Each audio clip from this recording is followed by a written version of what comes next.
قضية الإسكان أنا حضرت في مكان عام خاص في الشيراتون من 7 شهور، كانوا موجودين من عرض الموجودين صبحي الملا اللي استغال الحين.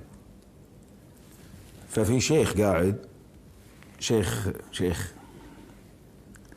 جي ام ما له شغل بالحكومة وكذي، شيخ شاري راسه الرجال.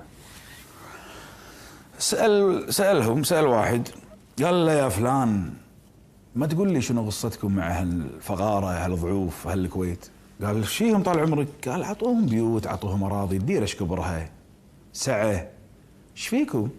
قال لا تدري التعليمات والاجراءات. قال له اقول لك انا فلان، لا تقص علي، لا تجنبزني، ماني عضو مجلس امه مقدم لك سؤال، عطني العلم، اطرح العلم قدامي. هذا لان هذا لو مسؤول حاطينه بكفاءه ما يخاف من الشيخ، بس لانه مسؤول بربع على طول خيش.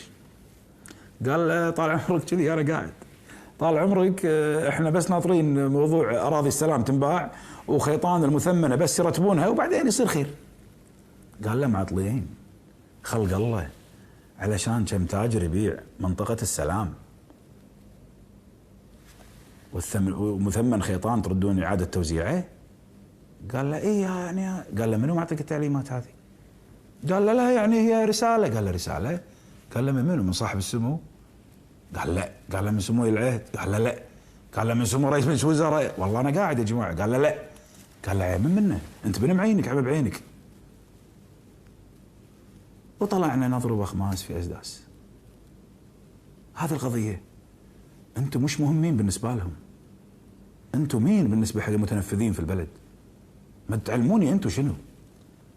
يخلصون هم شغلهم بعدين يجونكم. ناطر بيت قاعد ب100 متر مو مهم. التعليم متردي، مدارس مدري ايش مو مهم، هم عيالهم مدارس خاصة متنفذين